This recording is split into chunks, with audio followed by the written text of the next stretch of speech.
point M is located at 4, 6 on a coordinate grid. Point M is translated 8 units to the left and 9 units down to create point M prime. Which measurement is closest to the distance between point M and point M prime in units? Okay, so what we're going to do first is we're going to go ahead and put those that point on the grid. So they tell me to go to point 4, 6. So 4 to the right and then 6 up. So that's point 4, 6. That is point M. Okay, now they're telling me I'm going to move it 8 units to the left. So 1, 2, 3, 4, 5, 6, 7, 8, and then 9 down. 1, 2, 3, 4, 5, 6, 7, 8, 9 down. So that dot, the new dot, that is going to be M prime.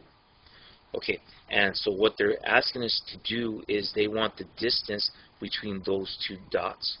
So right here, they want from this point to that point. They want to know how long that point is going to be.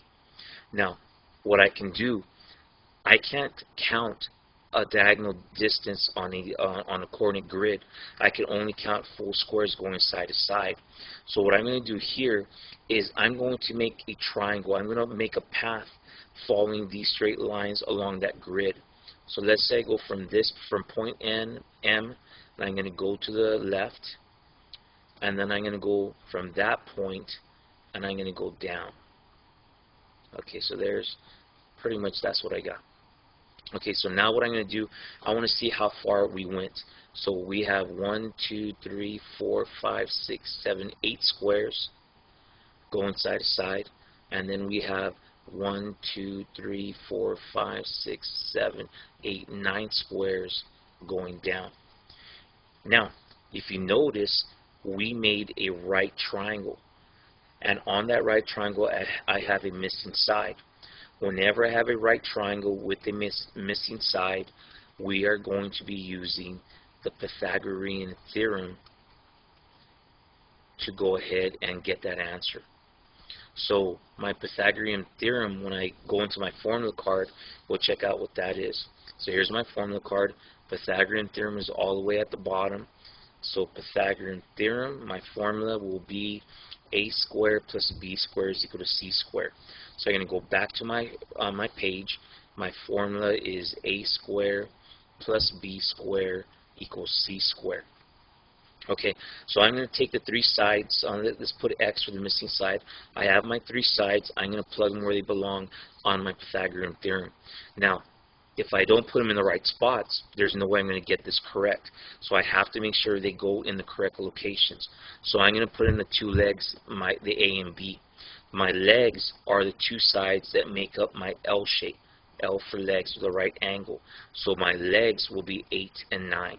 So I'm going to plug in 8 to the 2nd power plus 9 to the 2nd power. Those are the 2 legs. The missing piece, whatever we haven't used yet, that will be the hypotenuse over there at the right hand side. Okay, now that I have everything plugged in, I can go ahead and use the can feature of my calculator, my numerical solve, to go ahead and get my answer. So what we're going to do is we'll go into our calculator. Let's bring it up.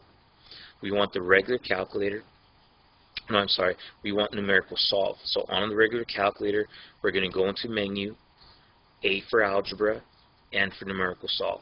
So in that problem, we're going to type in our equation, 8 to the 2nd power plus 9 to the 2nd power equals x to the 2nd power. Now, now that I have my equation, I need to tell the calculator I want the answer to the x. So I'm going to click on comma to cut it off to let the calculator know that this is the end of my problem and I want the answer to the x. So I press enter. My answer will be 12.0416. So we're going to go back to our problem. My x is equal to 12.0416. They want the closest, so my answer will be letter D. My answer is 12 units.